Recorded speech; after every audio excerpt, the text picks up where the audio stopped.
नमस्कार।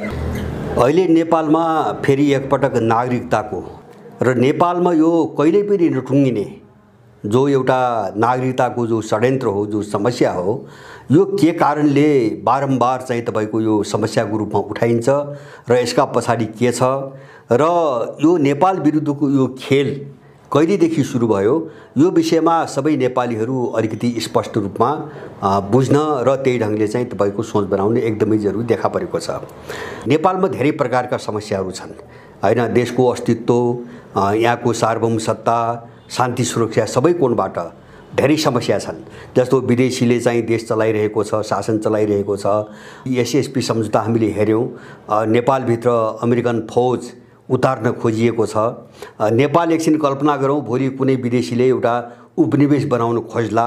समस्या धेरै छन्, तर ती के हुनुहुन्छ भने कुनै कालखण्डको निम्ति उत्पन्न हुने समस्याहरू हुन्। जस्तो नेपाल उपनिवेश भयो भने केही समयको निम्ति हुने हो, नेपालभित्र विदेशी फौज आयो भने केही समयको निम्ति आउने हो, अथवा चाहिँ नेपालका कुनै चाहिँ अब नेपालभित्र नेपालको कुनै जमिन चाहिँ विदेशीले अतिक्रमण गर्यो भने त्यो केही समयलाई हुने हो। तर चाहिँ विदेशीहरूले नागरिकता लिए र यो देशमा आएर बसोबास गरे भनेपछि त्यो समस्या सहज ढङ्गले चाहिँ समाधान गर्न नसकिने भएर जान्छ र त्यो देशको एउटा चाहिँ तपाईको मृत्युको अथवा सार्वभौम सत्ताको विखण्डनको एउटा सबैभन्दा खतरनाक हतियार बन्छ। र नेपाल यति बेला जुन राष्ट्रिय सङ्कटको चरणबाट गुज्रिरहेको छ, अब यो सङ्कटभित्रको सबैभन्दा खतरनाक पाटो र सबैभन्दा डरलाग्दो चाहिँ समस्या भनेको नागरिकता समस्या हो। त्यसैले मेरो आफ्नो विचारमा नेपालको राष्ट्रिय सङ्कट भनेको मूलभूत रूपमा, सारभूत रूपमा नागरिकता सङ्कटै हो हैन। जस्तो नेपाललाई पुरै जो विदेशीकरण गर्ने अभियान चलिरहेको छ, यसले चाहिँ नेपालीहरूलाई अल्पमतमा पारेर कसरी विदेशको हातमा सुम्पने भन्ने एउटा ठुलो जियान धेरै पहिलेदेखि भएको छ। अब अलिकति यसको चिरफार गरौँ। यो अहिलेको प्रयास हो, यो अहिलेको उठेको कुरा हो वा यो पहिलेदेखि उठेको थियो भन्ने कुरा हामीले हेरौँ। जस्तो नागरिकता समस्या सबैतिर छन् फाटफुट रूपमा। नागरिकताबाट वञ्चित मान्छेहरू अथवा लिन नचाहेका मान्छेहरू अथवा नलिएर बसेका हेलचक्राइ गर्ने मान्छेहरू तपाईको पहाडमा पनि छन्, हिमालमा पनि छन्, तराईमा छन् हैन। अब ती मान्छेहरू जो नेपालीहरू हुन्, कुनै पनि बेला सिडिओ कार्यालयमा गएर अथवा स्थानीय प्रशासन कहाँ गएर नागरिकता लिन सक्छन्, कसैलाई रोकटोक छैन। तर मानव नागरिकता समस्या तराईको मात्रै हो हैन। यो चाहिँ तपाईको बाहिरबाट आएका मान्छेहरू मात्रै पीडित छन्, अथवा चाहिँ अर्को अर्थमा भन्यो भने मधेसी भनिने तबकालाई नागरिकता दिइँदैन भनी हौवा खडा गरेर जो एउटा चाहिँ तपाईको इन्डियनहरूलाई नागरिकता दिने प्रपञ्च नेपालमा सुरु भएको छ, यो चाहिँ साह्रै डरलाग्दो चाहिँ समस्या हो नेपालको निम्ति। र पछिल्लो कालमा यो विषय इन्डियनहरूको मुद्दा मात्रै रहेको छैन। विशेष गरेर 63 सालपछि अब चीन विरोधी रणनीतिमा इन्डियालाई उपयोग गर्ने एउटा योजनाबाट पश्चिमाहरू पनि यो मिसनमा जोडिएका छन्। किन भन्छ भने उनका आफ्ना सरकारहरू पनि छन्। नेपाली नागरिकता दिलाउनु पर्ने जस्तो शरणार्थीहरू छन्, तिब्बतीयनहरू छन्, रोहिङ्गाहरू ल्याएर उनले थुपारिरहेका छन्। भोलि अरू विदेशी आउलान् र यस्ता सबैलाई नागरिकताको बाटो खोल्नको निम्ति अहिले युरो र पश्चिमा दुवै खालका शक्तिहरू नागरिकता लागि परेका छन्। म अलिकति यसको खेललाई 70 वर्ष यताको यो षड्यन्त्रलाई बुदागत रूपमा, विस्तृत रूपमा चाहिँ मैले यसपल्ट चिरफार गर्न खोजिरहेको छु। अब यसले नेपाललाई कता लग्न खोजिरहेका छन् उनीहरू। जस्तो सबभन्दा पहिले यो विदेशीहरूलाई, विशेष गरेर त्यो बेलाको परिस्थितिमा इन्डियनहरूलाई नागरिकता दिने एउटा कानुन बन्यो पहिलोपटक 2009 सालमा। त्यो कसले बनायो भन्छ भने इन्डियाबाट नेपालको प्रशासनिक नीति अथवा प्रशासनिक पुनर्संरचना हैन। जस्तो प्रशासनिक नीतिदेखि लिएर प्रशासनिक संरचना सबै चाहिँ तयार पार्नु भनेर इन्डियाबाट एउटा कमिसन आएको थियो, बुच कमिसन भन्ने एउटा कमिसन आएको थियो र त्यसले जो तयार पारेको प्रशासनिक नीति र संरचना हो, नेपालमा अहिलेसम्म त्यसैले काम गरिरहेको छ। त्यसमा सुधार पनि भएको छैन। त्यही बुच कमिसनले एउटा नागरिकता चाहिँ तपाईको कानुन बनायो र मन्त्री परिषदबाट पारित गर्न लगायो। त्यसमा के भनियो भन्छ भने 2007 सालपछि नेपालमा बसोबास गरेका तपाईको भारतीयहरूलाई किटान गरेर भारतीयहरूलाई नेपालको आदिवासीको नाताले वंशजको नागरिकता दिने एउटा कानुन बनायो। आदिवासीको नाताले इन्डियाबाट 7 सालपछि नेपाल छिरेका इन्डियनहरूलाई यहाँका आदिवासी हुन् भन्ने चाहिँ तपाईँको पदावली भिराएर उनलाई नागरिकता दिने एउटा कानुन बनायो मातृका कोइरालाको पालामा। त्यो दिनदेखि चाहिँ तपाईँको इन्डियनहरूलाई नागरिकता दिने यहाँ सुरु गर्यो। अब त्यसपछि त्यो ऐन 2019 सालमा राजा महेन्द्रले त्यो ऐन खारेज गरे र वंशजको नागरिकता र अङ्गीकृत नागरिकता त्यो पनि एउटा निश्चित मापदण्ड सहितको अङ्गीकृत नागरिकता बाहेक बाँकी जम्मै नागरिकता खारेज गरे र इन्डियनहरूले नागरिकता लिने चाहिँ तपाईँको बाटो बन्द भयो। अब पञ्चायत कालभरि लुकी छिपिकन अथवा पैसाले किनेर जस्तो कर्मचारी किनेर फाटाफुट्ट नागरिकता लिने प्रक्रिया त चलि नै रह्यो। तर सानो सङ्ख्यामा जसरी चोरी छिपे राज्यको प्रयोग चाहिँ शक्ति प्रयोग गरेर अथवा चाहिँ कुनै मान्छेसम्म सत्तामा रहेको व्यक्तिसम्म आफ्नो पहुँच बनाएर नागरिकता किन्ने प्रक्रिया त चलि नै रह्यो फाटफुट रूपमा। तर पञ्चायत कालभरिको अवधिमा डरलाग्दो किसिमले नागरिकता वितरण गर्यो जनमत सङ्ग्रहको बेला। सूर्यबहादुर थापा जो पञ्चायती राजनीतिमा विशेष रूपमा स्पेसल्ली चाहिँ इन्डियाको निम्ति काम गर्ने एउटा कुपात्र खलपात्रको रूपमा कुख्यात थिए पहिलेदेखि। उनले के गरे भन्छ भने पञ्चायतलाई जनमत सङ्ग्रहमा जिताउने बहाना बनाएर होइन नेपालमा जति इन्डियन छन् वा त्योभन्दा पनि इन्डियाबाट इन्डियन बोलाएर उनले जनमत सङ्ग्रहको नामावलीमा लाखौँ इन्डियनहरूको नाम राखे। त्यही नामावलीलाई आधार बनाएर पछि के कानुन बनाइयो भन्छ भने जनमत सङ्ग्रहको चाहिँ नामावलीमा नाम भएका मतदाता नामावलीमा नाम भएका सबैलाई नेपाली नागरिकता दिने भनेर एउटा चाहिँ तपाईँको ऐन बनाइयो। त्यसले चाहिँ लाखौँ इन्डियनहरूलाई नागरिकता दियो। सूर्यबहादुरको त्यो खेलबाट इन्डियनहरूले लाखौँ तपाईँको नागरिकता दिलाए। म एउटा तथ्याङ्क राख्छु, त्यो नागरिकता चाहिँ दिइसकेपछि 2037 साल जुन 6 1980 को द स्टेटमेन्ट भन्ने एउटा भारतीय पत्रिकाले अङ्ग्रेजी भाषामा निस्कने पत्रिकाले के छाप्यो भन्छ भने नेपालमा 23,87,973 जना भारतीयहरूले नेपाली नागरिकता प्राप्त गरेको एउटा रिपोर्ट छाप्यो जन्मसङ्ग्रहपछि।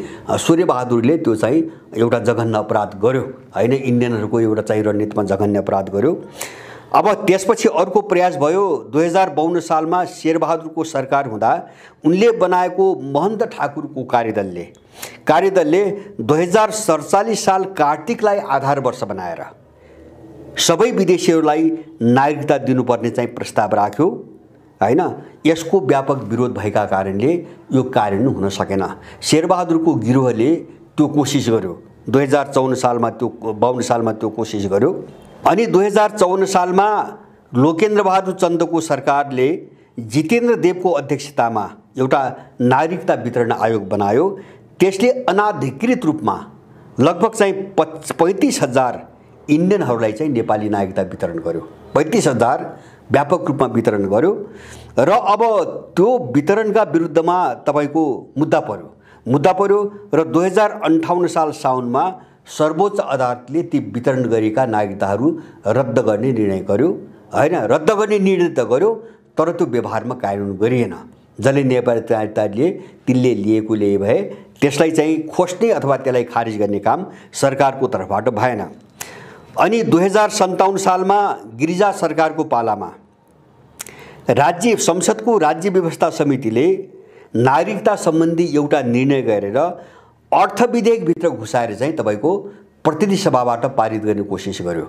पारित पनि गर्यो र राष्ट्रिय सभाले त्यसलाई अस्वीकृत गरेर फिर्ता पठायो। त्यसपछि प्रतिनिधि सभाले फेरि चाहिँ तपाईको चाहिँ बैठकमा राखेर त्यसलाई पारित गर्यो, दोस्रो पटक पारित गर्यो। दोस्रो पटक पारित गरिसकेपछि राष्ट्रिय सभाले त्यसलाई चेक गर्ने ठाउँ थिएन हैन। त्यो विधेयक कानुन पारित गर्यो विदेशीलाई नागरिकता दिने हिसाबले। अनि त्यसपछि त्यो चाहिँ राजा वीरेन्द्रले सर्वोच्च अदालतमा राय सुझाव माग्नको निम्ति त्यो चाहिँ पठाए। जस्तो यस्तो कानुन बनाएर विदेशीहरूलाई नागरिकता दिनु उचित हो कि होइन, त्यो संवैधानिक रूपमा ठिक छ कि छैन भनेर उनले राय मागे। राय मागेपछि सर्वोच्च अदालतले त्यसलाई असंवैधानिक घोषित गर्यो र त्यो चाहिँ त्यही तुहियो। गिरिजाको त्यो कोसिस पनि त्यही तुहियो। अब त्यसपछि अब यो चारवटा हामीले जो प्रयास गर्छौँ नि, 37 सालमा सूर्यबहादुरको पालामा जतिले लिए, त्यसपछि 52 सालमा शेरबहादुरको पालामा, 54 सालमा लोकेन्द्र बहादुर चन्द प्रधानमन्त्री र वामदेव गृहमन्त्री, वामदेव गौतम गृहमन्त्री थिए, उनको पालामा चाहिँ बाँडिएका 35,000 नागरिकता र 57 सालमा गिरिजाबाट भएको कोसिस, यो तीनटै प्रयासहरूलाई भित्रबाट चाहिँ राजाले असफल बनाएका थिए। अब कुनै चाहिँ व्यापक विरोधको माध्यम प्रयोग गरेर, कुनै सर्वोच्च अदालतबाट राय मागेर अथवा विभिन्न दबाब दिएर असफल बनाए। अब यिनको निम्ति चाहिँ तपाईँको बाटो खुल्यो 12 बुँदे समझदारीमा, हैन? अर्को आक्रमण 12 बुँदे समझदारीमा भयो। 12 बुँदे समझदारी चारवटा मुद्दामा इन्डो पश्चिमा शक्तिहरूको एउटा सहकार्यको चाहिँ तपाईँको बिन्दु हो, हैन?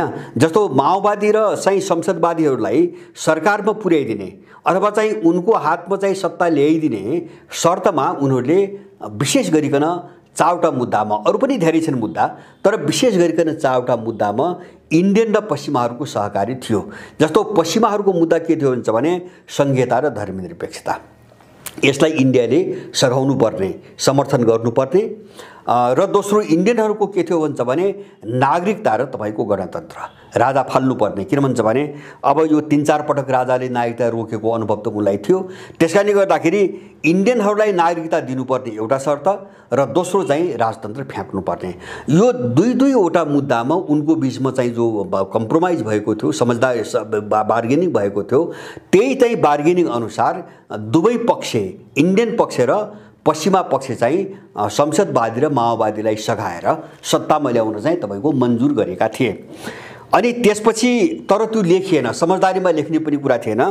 त्यसैको परिणाम के भयो भन्छ भने 2063 सालमा जन्मको आधारको 2047 साल चैत्र मसान्तलाई आधार वर्ष बनाएर अथवा 2047 साल चैत्र मसान्तभित्र नेपालमा जन्मेका सबै व्यक्तिहरूलाई जन्मको आधारको नागरिकता दिने भनेर एउटा चाहिँ कानुन बनाइयो र अन्तरिम संविधानमा जारी गरियो। अब त्यो जारी गरिसकेपछि बारम्बार यी कुराहरू आइसकेका छन्।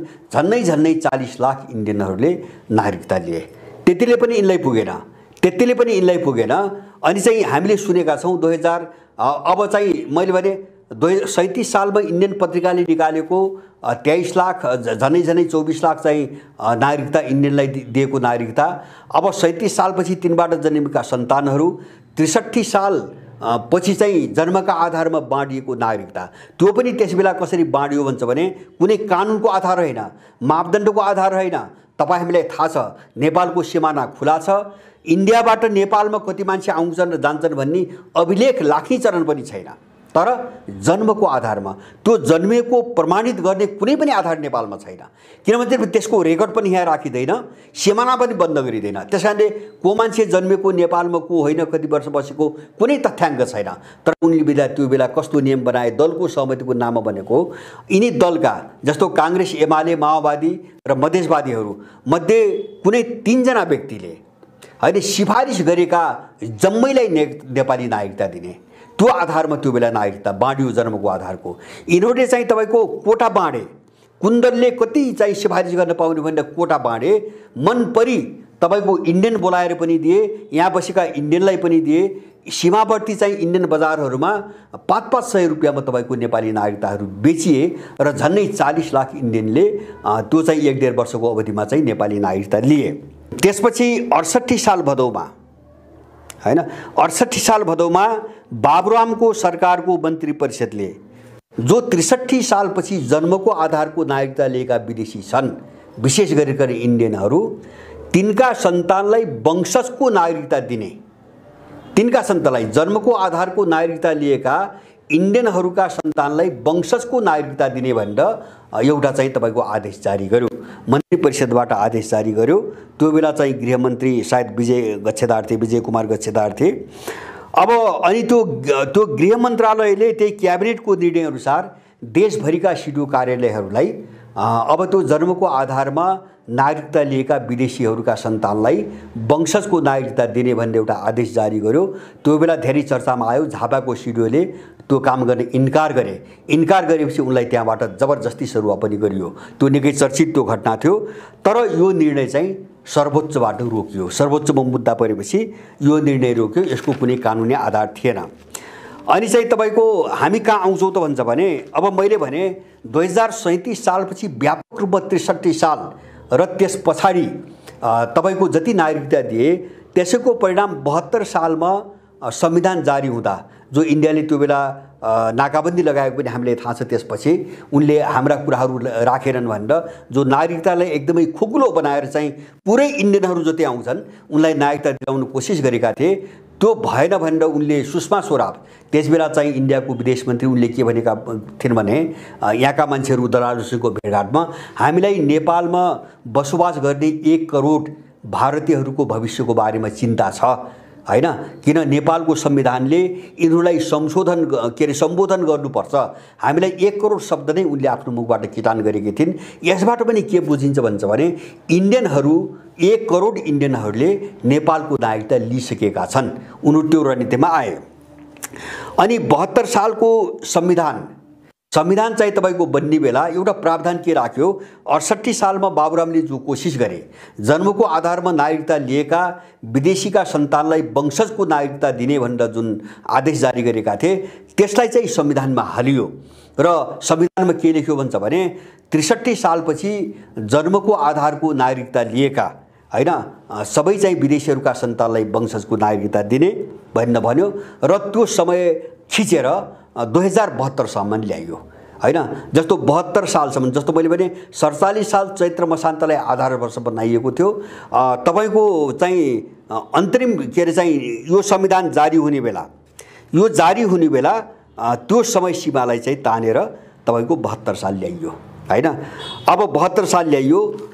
अब यसरी चाहिँ तपाईको नागरिकतामाथि बारम्बार आक्रमण भइरहेको छ। अब यहाँ अलिकति म चाहिँ यो प्रसङ्गलाई, यो खतरालाई कहाँ जोड चाहन्छु भने यही रणनीति अपनाएर, जस्तो धाक धम्की दबाब एउटा कमजोर देश भएको नाताले विभिन्न हत्कण्डा अपनाएर के अरे चाहिँ तमिलनाडु, इन्डियाको तमिलनाडुबाट गएर जो श्रीलङ्कामा काम गर्न गएका तमिलहरू हुन्, तमिलहरूलाई लाखौँलाई नागरिकता दिलायो र तिनै तमिलहरूलाई प्रयोग गरेर उनले चाहिँ 30 वर्ष गृहयुद्ध गरायो।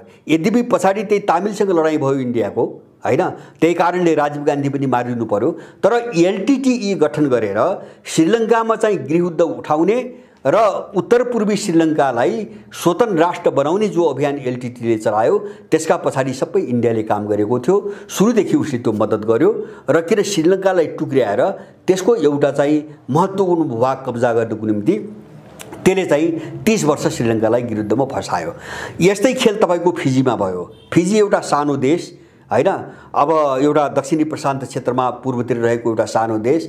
अब त्यहाँ चाहिँ व्यापार गर्न गएका सारा इन्डियनहरूलाई नागरिकता बनाउनको निम्ति दबाब दिएर धम्काएर लाखौंको संख्याका भारतीयहरूलाई फिजीकरण गर्यो, फिजीको नागरिकता दिलायो र अन्तिममा के भयो भन्छ भने झनै जनसङ्ख्या नै इन्डियनहरूको बढी हुने स्थिति आयो। जबकि फिजी भनेको इन्डियाबाट हजारौं किलोमिटर टाढाको देश हो हैन, अस्ट्रेलिया भन्दा पनि पूर्वतिरको दक्षिणी प्रशान्त क्षेत्रको देश हो, पूर्व उत्तरतिरको। अब त्यसपछि त्यहाँ के भन्छ भने अब 15-20 वर्ष अगाडि एउटा चुनाव भयो र एउटा इन्डियनले चुनाव जित्यो, महेन्द्र चौधरी भन्ने इन्डियनले चुनाव जित्यो र श्रीलङ्का अब इन्डियामा विलय गर्ने खतरा टटकारो आयो। जस्तो सिक्किममा जो इन्डियनहरूले गरे, लेन्डुप दोर्जीलाई प्रयोग गरेर जो गरे, अब त्यही ढङ्गले चाहिँ फिजीलाई चाहिँ इन्डियामा गाभ्ने एउटा प्रपञ्च अगाडि बढेपछि फिजीको सेनाले विद्रोह गरेर महेन्द्र चौधरीको सत्ता चाहिँ अवतस्त गर्यो र फिजीलाई बजायो। फिजी त्यसरी जोगिएको छ। तर इन्डियनहरूको जो दबदबा हो जनसङ्ख्या त्यो अहिले पनि फिजीमा यथावत छ। नेपालमा उसले ठ्याक्कै त्यही रणनीति अपनाएको छ। कसरी चाहिँ तपाईको नेपालमा इन्डियनहरूको जनसङ्ख्याको बहुमत पुर्याएर कानुनी रूपमै अथवा चाहिँ लेन्डुप दर्जाले जो गर्यो, यद्यपि त्यहाँ इन्डियनहरू थिएनन् तर त्यस्तै इन्डियनहरूको यहाँ चाहिँ तपाईको संसदमै इन्डियनहरूको बहुमत बनाएर कसरी संवैधानिक रूपमै चाहिँ नेपाललाई क्याप्चर गर्ने भन्ने एउटा मोडेल, त्यो मोडेलको एउटा हतियार हो नागरिकता हैन। जस्तो हामीले फिजीको मोडेल भन्छौँ, श्रीलङ्काको मोडेल भन्छौँ हैन। श्रीलङ्काको मोडेल भनेको विद्रोह हो, युद्ध हो र देश टुक्र्याउने मोडेल हो। फिजीको मोडेल भनेको जनसङ्ख्या बहुमत पुर्याएर सट्टै आफूमा गाड्ने मोडेल हो। अब यस्ता विभिन्न मोडेलहरूमा उनीहरू, अब भुटानी मोडेल भनेको पुरै उपनिवेश बनाएर नव उपनिवेश बनाएर अब त्यहाँको सुरक्षा विदेश नीति लगायतका सारा चिजहरू आफूले चाहिँ म्यानेज गर्ने एउटा तरिका हो। अब यो विभिन्न विकल्पहरूमध्ये एउटा नागरिकतामा इन्डिया 2009 सालदेखि लागि परेको छ र मैले यहाँहरूलाई एउटा जानकारी गराउन चाहन्छु। 63 सालमा जन्मको आधारको नागरिकता ऐन बनाउँदा यिनै दलालले त्यसबेलाका यिनका निर्णय र सहमति हेर्नुहोस्, यिनै दलालहरूले एक पटकका लागि भन्ने भाषा प्रयोग गरेका छन्।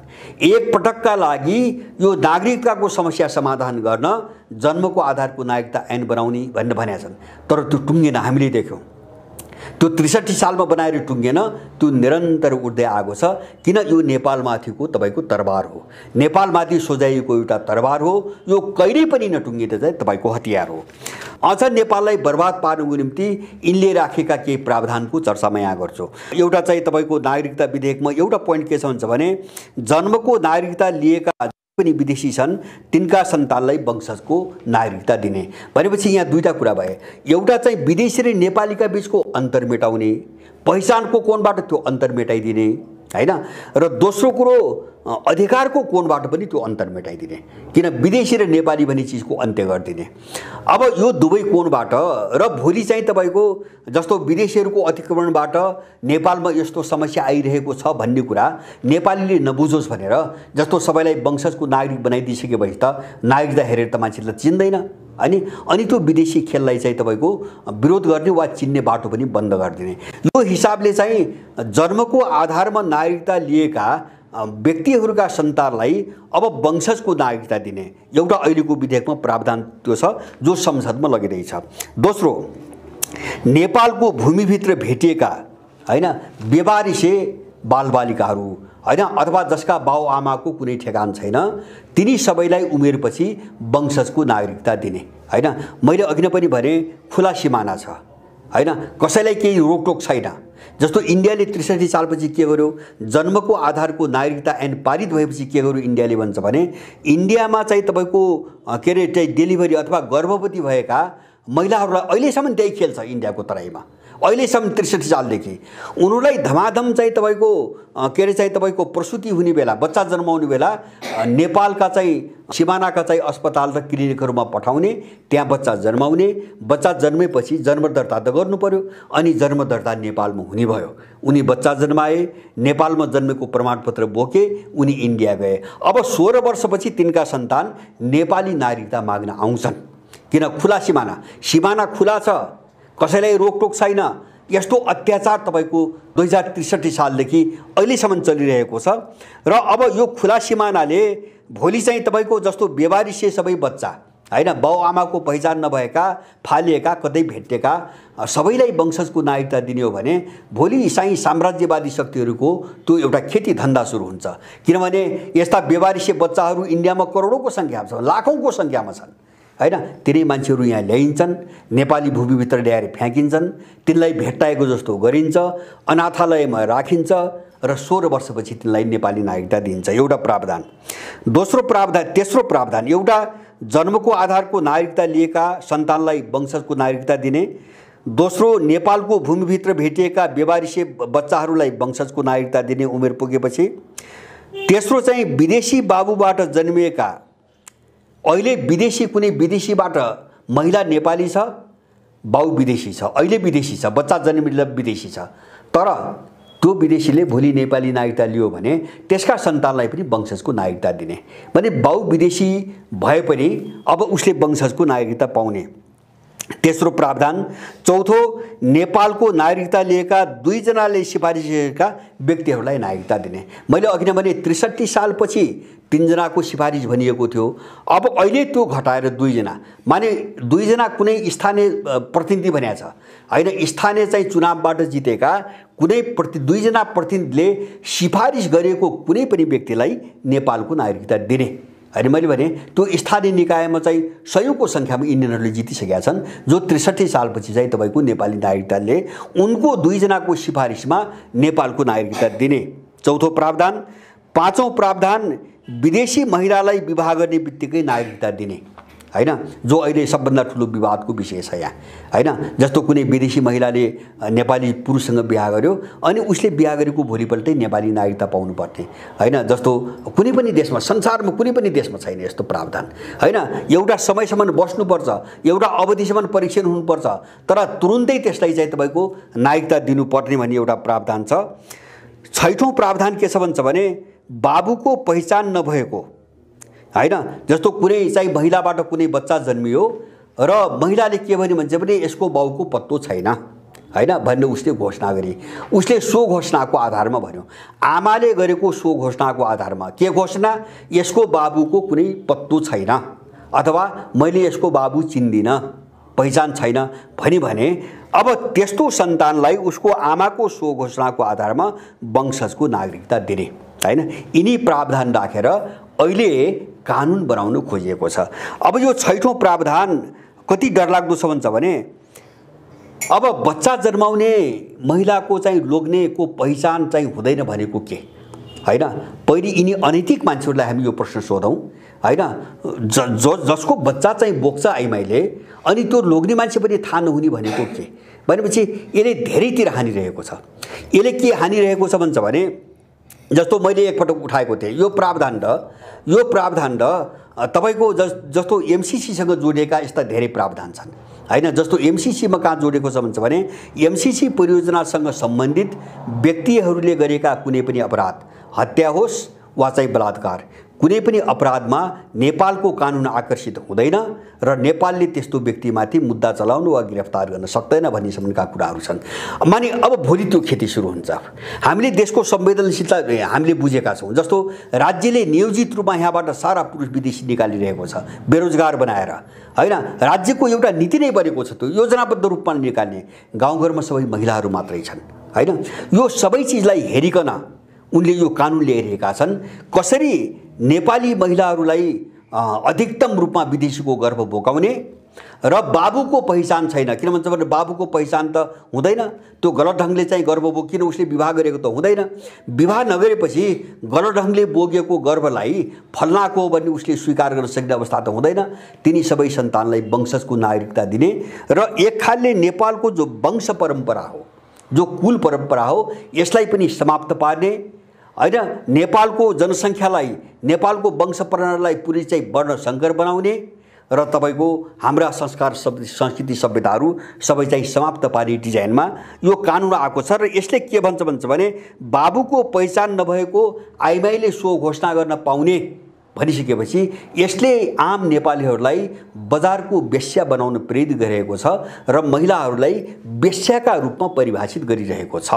र यसका पछाडि चाहिँ एनजिओले पालेका केही दुष्चरित्रका आइमाईहरू निकै सक्रिय छन् हैन। दुष्प्रवृत्तिका आइमाईहरू निकै सक्रिय भएर लागिरहेका छन्। अब यी प्रावधान राखेर नेपाललाई पुरै विदेशी जनसङ्ख्याको एउटा खेल मैदान बनाउने गरी अब त्यहाँ चाहिँ संशोधन सानातिना कुराहरू के जस्तो अघिल्लो पटक कानुनले जो संविधानमा राखिएका वा त्यसको आधारमा बनेका कानुनमा भएका केही शब्दहरूलाई चाहिँ संशोधन गरिएको छ। जस्तो तिनी कानुनमा भएका छोराछोरी भन्ने शब्दको ठाउँमा व्यक्तिहरू राखिएको छ। किन व्यक्ति भनेपछि संसारको कुनै पनि व्यक्ति पर्छ। व्यक्ति भनेको मान्छे हो। छोराछोरी भनेको निश्चित अर्थ दिन्छ, कसको हो भन्ने हुन्छ। व्यक्ति भनेपछि कहाँको हो भन्ने कुरा हुँदैन, संसारको कहीँको पनि हुन्छ हैन। जस्तो जन्मको आधारको नागरिकता ऐन बनाउँदाखेरि नेपालमा जन्मेका हैन, नेपाली भनिएको छैन, त्यहाँ नेपालमा जन्मेका व्यक्ति भनेको छ। व्यक्ति भनेपछि संसारको कुनै पनि ठाउँको मान्छे पर्छ। त्यसरी शब्दमा खेलेका छन् यिनीहरू। को एउटा संशोधन नेपालमा जन्म भई भन्ने प्रावधान त्यो कानुनमा त्यसलाई पनि हटाएको छ। र मलाई लाग्छ यो नेपालमा पनि जन्मनु परेन। अब जस्तो यहाँबाट कुनै आइमाई चाहिँ विदेश गयो, उतैतिर गर्भ बोक्यो, बच्चा जन्मायो, त्यो नेपालमा जन्मेको पनि हुँदैन, उसको बाबुको पहिचान पनि हुँदैन हैन। किनभने ऊ त आफ्नो देशमा बस्छ, बिहा गरेको पनि होइन। त्यस्ताका सन्तान विदेशबाट बोकेर ल्याउने र तिनलाई नेपालको नागरिकता दिने, यसको निम्ति नेपालमा जन्म भई अथवा नेपालमा जन्मेको हुनुपर्ने भन्ने जो कानुनी प्रावधान थियो त्यसलाई पनि यो विधेयकबाट हटाइएको छ। अब त्यसपछि अर्को चाहिँ अघिल्लो कानुनमा, अहिलेसम्म भएको कानुनमा जन्मको आधारले नागरिकता 3 किसिमबाट, एउटा वंशजको आधारले, एउटा अङ्गीकृतको आधारले र अर्को जन्मको आधारले 3वटा श्रेणीमा वर्गीकरण गरिएको थियो। अहिले संशोधन विधेयकमा जन्मको आधारले भन्ने शब्द हटाइएको छ भने अबको यहाँ के गर्न खोजेको छ भन्छ भने यहाँ चाहिँ जन्मको आधारले नागरिकता लिएका मान्छे अब छैनन्, अबदेखि त्यो गर्न खोजिँदैछ भनेपछि कुनै पनि विदेशीले नेपालमा नागरिकता लिएको छैन अथवा चाहिँ यो विदेशी र त्यो नेपाली भन्ने चाहिँ तपाईको अब अन्तर छुट्याउन सक्ने अवस्था रहेन। त्यसकारणले यिनीहरूले जन्मको आधारले भनेर जो एउटा कानुनी प्रावधान थियो त्यो शब्दलाई त्यो वाक्यांशलाई यिनले चाहिँ हटाएका छन्। अब यसको परिणाम मैले भन्छु 2063 सालसम्म आउँदा हैन, जस्तो 63 सालको अन्तरिम संविधान जारी हुँदासम्म नउठाइएका केही मुद्दाहरू म राख्छु। नागरिकता पछाडि इन्डियनहरूको कति खतरनाक खेल र त्यसमा अहिले पश्चिमाहरू पनि जोडिए, म यो पाटोलाई अलिकति पछि उठाउँछु। इन्डियनहरू कति डरलाग्दो खेल खेलिरहेका छन् भन्ने कुरा पाटो बुझ्नको निम्ति म एउटा कुरा उठाउँछु। जस्तो यो नागरिकता ऐन बनेर संविधानमा अन्तरिम संविधानमा सामेल गरिन्छ कि गरिँदैन र त्यो चाहिँ कानुनमा अगाडि जान्छ कि जाँदैन भन्ने कुरा स्पष्ट नहुँदासम्म नउठाइएका र त्यो ऐन जारी भइसकेपछि सडकमा आएर चाहिँ तपाईको लागू गरेका के प्रावधान, जस्तो 63 साल यो ऐन बनेपछि इन्डियन दूतावासमा मधेसी मोर्चाको बैठक बोलाएर एउटा निर्णय गरियो। त्यो बेला 64 साल थियो, नेपालको सेनाभित्र 10,000 मधेसीहरू मात्रै रहेको एउटा बटालियन गठन गर्नुपर्छ। यो इन्डियन दूतावासभित्र भएको निर्णय हो र त्यो बैठकमा उपस्थिति इन्डियन राजदूतको छ। त्यो बेला इन्डियन राजदूतको उपस्थितिमा भएको बैठक हो। माने यो बटालियनको कन्सेप्ट माग किन उठायो मधेसवादी मोर्चाबाट भन्छ भने अब यो 10,000 को बटालियन भनेको इन्डियन बटालियन हो जसलाई जन्मको आधारमा उनीहरूले नागरिकता दिलाएका थिए। त्यसको बटालियन बनाउने एउटा चाहिँ तपाईको वितरणा यहाँ सुरु भयो, यद्यपि त्यो सफल भएन। दोस्रो, समान जनसङ्ख्याका आधारमा निर्वाचन क्षेत्र निर्धारण गर्ने, त्योभन्दा अगाडि थिएन। तब जब चाहिँ नागरिकता ऐन जन्मको पारित भयो, अब त्यसले चाहिँ इन्डियनलाई चाहिँ नागरिकता दिने बाटो खोलेपछि अब तराईमा जति जनसङ्ख्या बढ्छ त्यो त इन्डियनकै बढ्छ। अब व्यापक रूपमा सिमाना खुला छ। त्यसपछि बरोबरी जनसङ्ख्याका आधारमा निर्वाचन क्षेत्र निर्धारण गर्ने चाहिँ तपाईको मुद्दा उठ्यो सडकमा। गिरिजाप्रसाद कोइरालाले त्यसमा सहमति गर्यो र पछि चाहिँ तपाईको कानुन संशोधन गरेर समान जनसङ्ख्याका आधारमा निर्वाचन क्षेत्र चाहिँ तपाईको निर्धारण गर्यो। त्यसैको परिणाम के भयो भन्छ भने दोस्रो पटकको संविधान सभाको चुनाव हुने बेला तराईमा मात्रै जम्मा लगभग चाहिँ 35 वटा मलाई लाग्छ देशभरि 35 वटा निर्वाचन क्षेत्र बढेका थिए 63 सालपछि। तीमध्ये 28 वटा तराईमा मात्रै बढेका थिए। 35 वटा मध्ये 28 वटा तराईमा मात्रै बढेका थिए। किन भन्छ भने तराईमा 40 लाख इन्डियनले नागरिकता लिइसकेको छ। अब उसको जनसङ्ख्या बढेपछि त्यो अनुसार बढेको जनसङ्ख्या अनुसार निर्वाचन क्षेत्र बढाउँदा त निर्वाचन क्षेत्र त बढ्ने भए। यसरी जनसङ्ख्या बढाउने, विदेशीको जनसङ्ख्या बढाउने अनि जनसङ्ख्या आधारमा निर्वाचन क्षेत्र तय गर्ने भन्ने, निर्वाचन क्षेत्र पनि बढाउने। अब भोलि के हुने भयो भन्छ भने मानुस 10-15 वर्षपछि के भन्छ भने अहिले सुषमा स्वराजले 1 करोड चाहिँ भारतीय छन् भनेर उनले आफ्नो मुखबाट बोलिसकेकी छन्। मानौ 10 वर्षपछि भारतीयहरूको सङ्ख्या 2 करोड पुग्छ। त्यसपछि अब निर्वाचन क्षेत्र बढ्दै जाने हो भने नेपालको संसदमा इन्डियनहरूको अटोमेटिकल्ली बहुमत हुन्छ। हो इन्डियनहरूको खेल त्यहाँ छ। र अब निर्वाचन क्षेत्र बढाएर अब त्यो प्रतिनिधित्वको सङ्ख्या पनि बढाउने, नेपालको व्यवस्थापिका कब्जा गर्ने र संवैधानिक रूपमा सबै फैसला त्यहीबाट गर्ने, यो खेलबाट चाहिँ यो नागरिकता विधेयक अगाडि बढेको छ। जन्मको आधारको नागरिकता ऐन पनि यो कोणबाट आएको हो। यो एउटा मुद्दा उठ्यो यो ऐन पारित भएपछि। अनि संघीयता र आत्मनिर्णयको अधिकार पनि जन्मको आधारको नागरिकता ऐन पारित भएपछि मात्रै उठेको हो, त्योभन्दा अगाडि होइन। हामीले यो राम्रो बुझौँ। जस्तो धेरै मान्छेलाई भ्रम हुन सक्छ यो त दलहरूको एजेन्डा हो, यो त चाहिँ 61-62 सालको दलीय आन्दोलनको एजेन्डा हो, सबै झुट हो। यो मुद्दा जन्मको आधारको नागरिकता ऐन अन्तरिम संविधानमा हालिसकेपछि उपेन्द्र यादव नेतृत्वको त्यो बेलाको फोरमले हैन त्यो ऐन चाहिँ सार्वजनिक भएको झन्डै 1 महिनापछि सडकमा उठाएको मुद्दा हो आन्दोलन मार्फत। अनि त्यहाँ एउटा सहमति गरियो चाहिँ संघीयतालाई स्थापित गरियो। संघीयता त 63 सालको संविधान जारी भइसकेपछि त्यो संविधान संशोधन गरेर थपिएको मुद्दा हो, सुरुमै संविधानमा आएको मुद्दा होइन। अनि त्यही बेला चाहिँ त्यसपछि एक मध्य प्रदेशको मुद्दा उठ्यो। मेचीदेखि महाकालीसम्म एउटै मध्य प्रदेश बनाउने मुद्दा उठ्यो। यो पनि त्यही जन्मको आधारको नागरिकता ऐनलाई हेरिकन उठाइएको मुद्दा हो। अब यहाँनिर चाहिँ हामीले बुझ्नुपर्ने, जस्तो अहिले पश्चिमाहरूको त्यसमा चाहिँ सहकारी कहाँ हो त भन्छ भने पश्चिमाहरूका दुईटा स्वार्थ छन्। इन्डियनहरूसँग यो नागरिकता मुद्दामा मिलेर नेपाल विरुद्ध चाहिँ तपाईँ आक्रमणका दुईटा कारण छन्। एउटा कारण उनलाई पनि केही तबकालाई नागरिकता दिलाउनु छ नेपालको जन्मको आधारमा, हैन? कसलाई दिलाउनु छ? उनलाई तिब्बतीहरूलाई दिलाउनु छ। अस्ति भर्खरै चाहिँ अमेरिकाको उपमन्त्री आइन्, उनले उठाइन्, उनलाई चाहिँ नागरिक सरह एउटा पहिचान हुने परिचय पत्र चाहिन्छ भनेर अस्ति भर्खरै उठाएर गइन्। यो पिपीको चाहिँ तपाईँको भन्दा थोरै अगाडि, पत्र सार्वजनिक हुनुभन्दा थोरै अगाडि एउटा चाहिँ जस्तो भुटानीहरू, उनीहरूले धमाधम रोहिङ्गाहरू ल्याउँदैछन्, भोलि अरू ल्याउँछन्। त यिनी सबै नेपालमा जन्मेको नाताले नेपालको नागरिकता पाउने हकदार त भएका हुन् त। त्यसैले पश्चिमाहरूले केही शरणार्थीहरू खेरेर त्यसको नेपालीकरण गर्ने एउटा त्यो स्वार्थ छ। दोस्रो स्वार्थ के हो भन्छ भने जस्तो इन्डियनहरूलाई, जस्तो उनीहरूले भनेका छन् र तिम्रा एजेन्डा के हुन् हामी समर्थन गर्छौँ, हाम्रा एजेन्डा के हुन् तिमीले समर्थन गर, हैन? अब त्यो उनको दुईटा शक्तिको एउटा मिलनको एउटा बिन्दु के हो भन्छ भने चीनको विरोध। जस्तो स्वतन्त्र तिब्बतको मुद्दामा उनको सहकारी भएको छ, हैन? एउटा चाहिँ आफ्ना चाहिँ सरोकारका विदेशीहरूलाई नागरिकता दिने, दोस्रो चाहिँ चीन विरोधी मुद्दामा चाहिँ तपाईँको एक ठाउँमा उभिने। किन त्यो मुद्दा इन्डियनहरूको पनि हो, हैन? चीनलाई कमजोर बनाउने पश्चिमाहरूको त मुख्य रणनीति नै हो। अब यसमा चाहिँ पश्चिमाहरूले चाहिँ सहकारी गरिरहेका छन् इन्डियनसँग। त्यसकारणले नागरिकताको अहिलेको मुद्दा, जस्तो यो पछिल्लो कालमा मैले भने यो विधेयक आउँदा योभन्दा अगाडि त्यति देखिँदैन, स्पष्ट रूपमा देखिँदैन, तर यो विधेयक यसरी प्रस्तुत गरियो छ कि जो चाहिँ पश्चिमासँग सम्बन्धित एजेन्डाहरू यहाँ धेरै घुसेका छन् अहिले। जस्तो अब त्यो पश्चिमा एजेन्डा कहाँ हुन् भन्छ भने बाबुको पहिचान नभएका अथवा उसको आमाले यसको बाबुको चाहिँ पत्तो छैन, म चिन्दिनँ, अथवा चाहिँ यसको ठटेगान थाहा छैन भनेर, तर यिनी मेरा सन्तान हुन्, मेरा बच्चा हुन् भनी सो घोषणा गरी भने त्यसका सन्तानलाई वंशजको नागरिकता दिने भनी यो एजेन्डा विशेष गरिकन एनजिओहरूसँग जोडिएको मुद्दा हो, हैन?